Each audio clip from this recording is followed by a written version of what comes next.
Muy buenas tardes, queridos amigos. Bienvenidos a Vladimir a la Una. Hoy tenemos dos invitados. En la primera parte, Miguel Pizarro, diputado de Primero Justicia.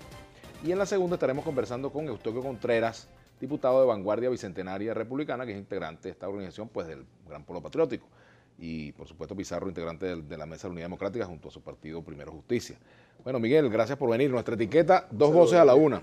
¿Cómo estás tú? Bueno, bien. Me gustaría saber de entrada, Miguel, ¿qué opinas de esta decisión del Tribunal Supremo de Justicia con respecto a la inmunidad parlamentaria, con respecto a la orden que le dan al Ejecutivo Nacional de tomar las decisiones necesarias y las acciones necesarias para evitar un estado de conmoción interna? Mira, Vladimir, yo creo que todo lo que ha venido haciendo el TSJ, lo que ha venido haciendo el gobierno, lo que ha venido haciendo su planteamiento para la confrontación política, lo que nos lleva es a un ambiente y a unas condiciones que no son ni cerca de las condiciones democráticas que en nuestra Constitución están reflejadas.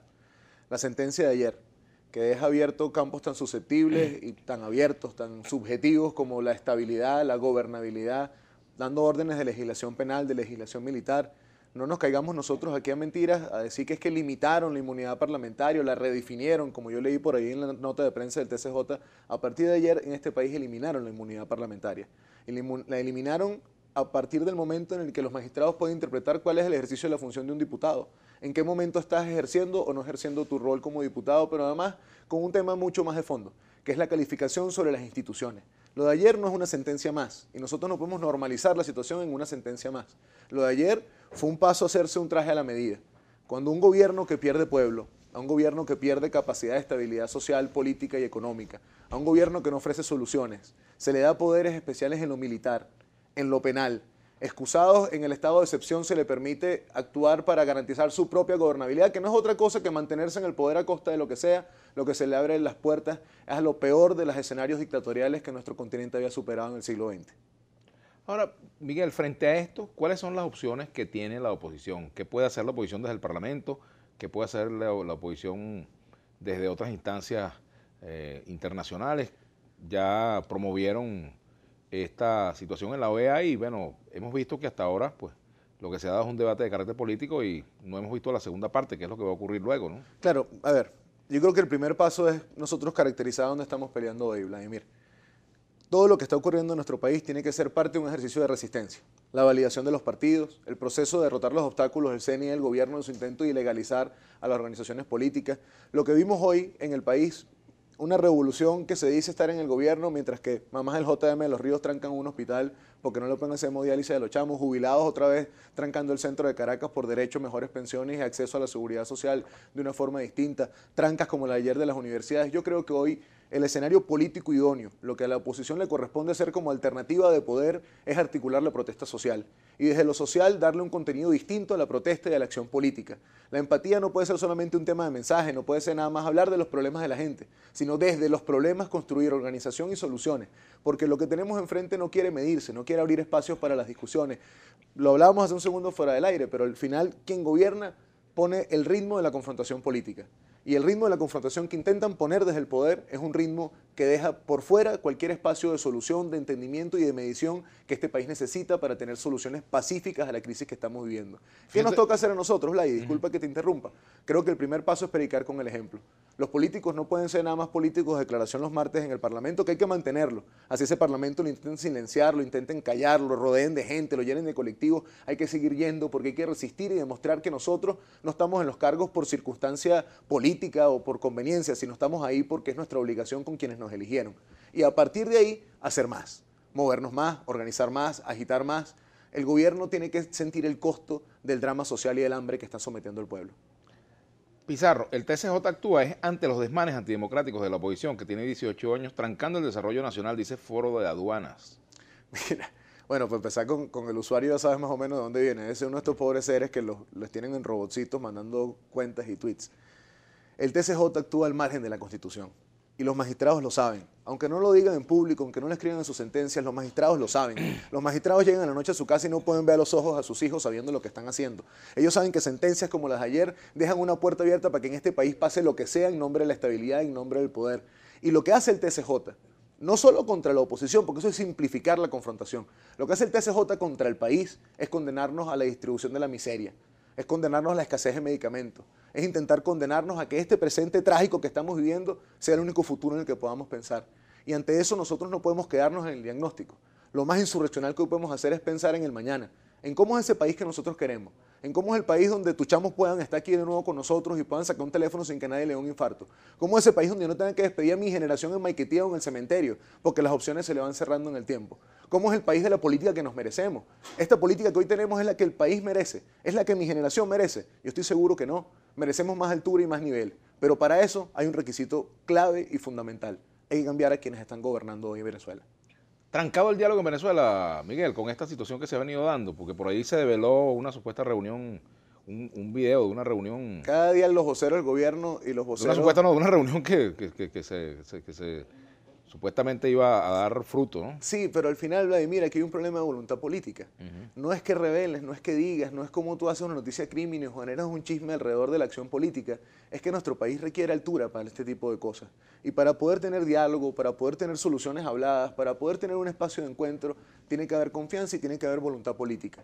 Y quienes están en el poder creen que dialogar, discutir, es comprar tiempo para estabilizarse ellos y mantenerse en el poder o perpetuarse en el poder.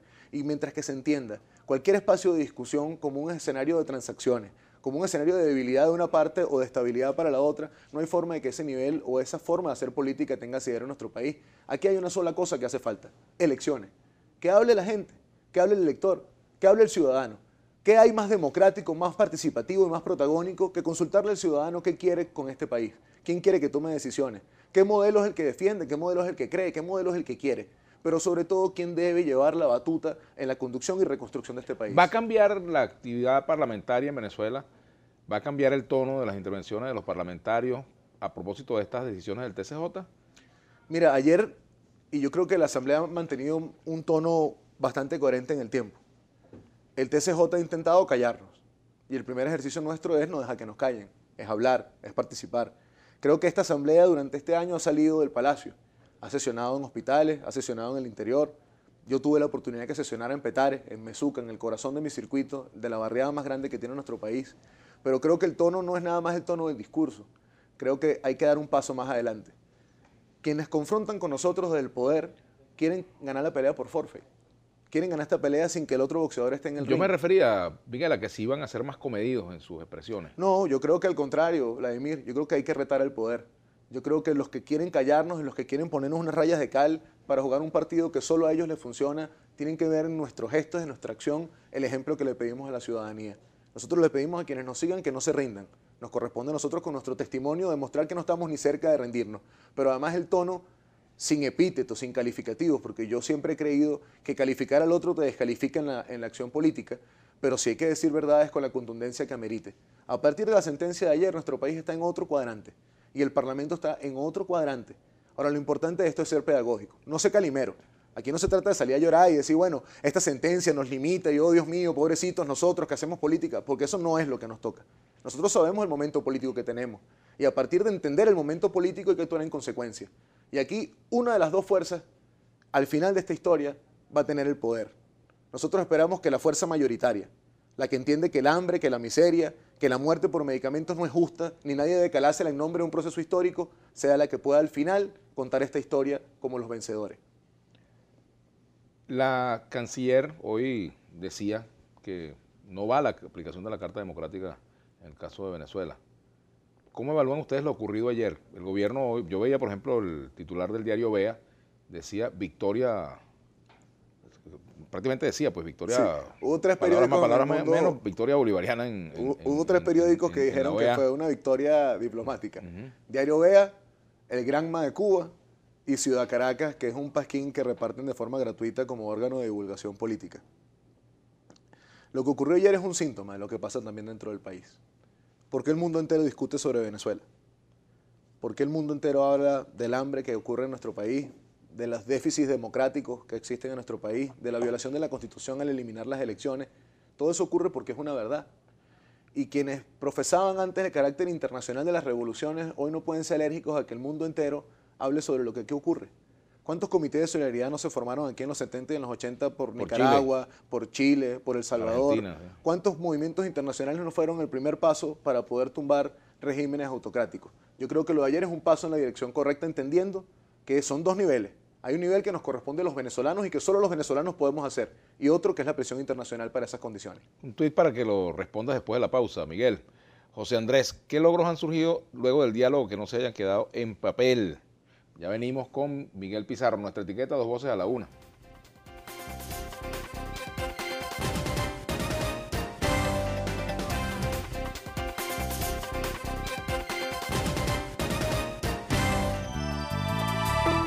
Usted está viendo Vladimir a la Una.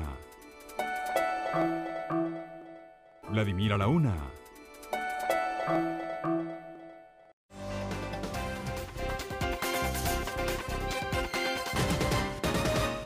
Bueno, y continuamos con Miguel Pizarro, diputado del Partido Primero Justicia. Entiendo que cuando se va a dictar medidas de naturaleza jurídica para limitar, restringir libertades que están consagradas en la Constitución, eso tiene que ser sometido a un proceso de demarcación, digamos, de establecer los límites. Bueno, tales cosas se pueden hacer en tales y cuales condiciones, ¿no? Tales libertades serán restringidas en tales y tales condiciones. Y además el término del tiempo. Y en términos de tiempo, en tiempos, condiciones. Y te pone cosas muy claras, te pone con elementos objetivos, medibles, cuál es el inicio y el fin del estado de excepción. Hasta que se frene la alteración del orden público, hasta que tú resuelvas alguna emergencia financiera, ecológica, tiene sus limitaciones. Esto que hemos visto ahora, Vladimir, no tiene ningún tipo de limitación. Y darle los poderes en las condiciones en las que se las dan, lo que siguen haciendo es que en nuestro país ocurran desviaciones y perversiones desde el poder como las que hemos visto en estos tiempos. Presos políticos que cada día se multiplican más, personas que tienen sentencias y que los tribunales y la fiscalía terminan no imputándolos y el SEBIN a motus propio los mantiene presos, como el caso del señor Noel, un empresario privado que denunció corrupción, que denunció que estaban comprando con sobreprecio parte de las cosas de estas últimas importaciones del gobierno, y por decir verdades, los grupos económicos deciden hoy mantenerlo tras las rejas, como ocurre con ¿Grupos Gilbert Caro. económicos privados del gobierno? No, grupos económicos del gobierno. Aquí los grupos económicos privados, Vladimir, hace mucho tiempo lo que son siglas. Te queda Fede Cámara, te queda con Industria, te queda con Secomercio, pero el gran potencial del capital ¿Y ese privado caso hoy del en señor día Noel está preso? está preso, sin imputación de la fiscalía, sin decisión de tribunales y solamente bajo los designios del SEBIN, como ha ocurrido en otros casos, como pasó en el caso y como sigue ocurriendo en el caso de Gilbert Caro, preso político, diputado de la Asamblea Nacional, que todavía no ha tenido ni siquiera su audiencia preliminar para que le imputen los cargos bajo los cuales él está siendo hoy detenido, violando su inmunidad parlamentaria, y así como muchos otros venezolanos que día tras día son parte de un sistema de injusticias y de persecución. El tema de fondo de esto, Vladimir, ¿cuál es? Es que cuando tú haces política pensando que el poder es eterno, cuando tú sometes a las mamás del JM como las sometes a que sus chamos se mueran porque no hay insumos y no hay medicina, cuando tú pones a la canciller como la pusiste en la OEA a decir las mentiras que dicen, y después tú gobiernas como estás gobernando, no hay forma de que esa historia termine bien. Y yo lo repito con responsabilidad. El gobierno y los que están en el poder tienen que abrir compases para que este país se exprese. Aquí hay preguntas. Ramón Ramos, el líder. ¿No cree usted que la decisión del TCJ de ponerle límites a la inmunidad impulsa a diputados a autocensurarse? No, yo creo que al contrario. Yo creo que es un punto de inflexión para la política de este país. Y aquí también es la hora donde todos empecemos a predicar con el ejemplo. Los que juegan agachados, los que se cuidan, los que no dicen las verdades completas. Es un momento también de decantación en la política. Estos momentos de definiciones históricas obligan a que todos hagamos más de lo que hemos hecho, pero sobre todo a que nosotros hagamos lo que le pedimos a la gente que haga. Nosotros pedimos resistencia, tenemos que ser los primeros. Nosotros pedimos organización, tenemos que respetar los movimientos sociales. Nosotros pedimos reclamo, pedimos exigencia, tenemos que ser los primeros siempre en decir las verdades y decirlas sin ningún tipo de temor. El que duerme en el piso no puede tener miedo a caerse de la cama, Vladimir. Ajá, aquí dice Radaberto, estas son las verdades que al gobierno no le gusta oír. Esto está cada vez más feo por culpa de una cúpula que no quiere salir del poder. Bueno, bueno el programa y la compañía de Miguel. Saludos y pie firme. Rivero Cantebé, Edith JRA, saludos al diputado, ojo con Julio Borges. Bueno, aquí le imagínate, ¿cómo se hace para acabar con los buhoneros en Petare? Te pregunta, bueno, comentarios que hace la gente por aquí en el Instagram. Y hay también otros mensajes que vamos a seguir leyendo, Miguel. Por ejemplo, vamos a ver, aquí por ejemplo, la canciller dice que Almagro miente, Moncada igual lo insultó por mentiroso, entonces, que explique cuál es la verdad. Mira, la verdad, y lo digo a quienes nos ven desde sus casas, la verdad es la que nosotros tenemos en la calle, es la que nosotros vemos en la cola. La verdad es el sufrimiento de la mamá cuando no sabe qué decirle al chamo en la noche cuando le dice tengo hambre. La verdad es eso que hace que nuestra generación, los más jóvenes de la casa, tengan la disputa entre Maiquetía y opciones en otros lados del mundo porque sienten que su país los expulsa. Ahora, esa verdad nosotros no estamos condenados a que sea siempre así, Vladimir. Esa verdad hay que cambiarla por la que nosotros merecemos. El viejo bucanero dice por aquí, no se puede permitir a un diputado hablar mal del país y mucho menos conspirar y escudarse en la inmunidad. Mira, ¿qué es conspiración? Exigir medicinas. ¿Qué es conspiración? Decir que hay unos tipos que viven como reyes mientras que la gran mayoría de este país estamos haciendo colas para conseguir comida. ¿Qué es desestabilizar? Decir que hay unos tipos que se robaron miles de millones de dólares mientras la gran mayoría no consigue medicamentos. ¿Qué es ser insurreccional hoy en día? Decir verdades. Caminar por la calle sin darle el gusto a los que están en el poder de rendirnos, de resignarnos, de creer que este presente es el único país que nosotros vamos a tener. Entonces, si es así, yo soy un político insurreccional, insubordinado y que se estabiliza. Porque nosotros no podemos resignarnos a que este sea el país que tenemos. Y a quienes creen que esa visión de la política es una visión que puede perdurar, lo único que le hacen es un flaco favor a un país que requiere entendimiento, tolerancia, que entre los iguales nos escuchemos, porque los de arriba son los que están cometiendo errores, y que ese proceso de matanza y aniquilación política que le han hecho al pueblo patriótico, con el sistema de validación de los partidos, tanto se parecen la cuarta y la quinta en muchas cosas que el Partido Comunista volvió a ser ilegal. Y uno los ve y los ve como declaran y después miras cómo terminan actuando y hay una incoherencia que el país va a reclamar. Esto es un tiempo de definición histórica. Y hay quienes les parece eso romántico, cursi, a veces no se entiende el término. Pero en 20 años cuando veamos para atrás, cuando veamos esto como una página pasada y veamos cómo fue el proceso de la transición para salir del último régimen autocrático de Sudamérica, una parte de nosotros podrá decir que hizo lo que le correspondía y podrá ver a los ojos a su chamo, y otra parte se habrá sido esquirol ante la historia. Harrison dice por aquí, la oposición tiene que leerse al afán y no atacarla.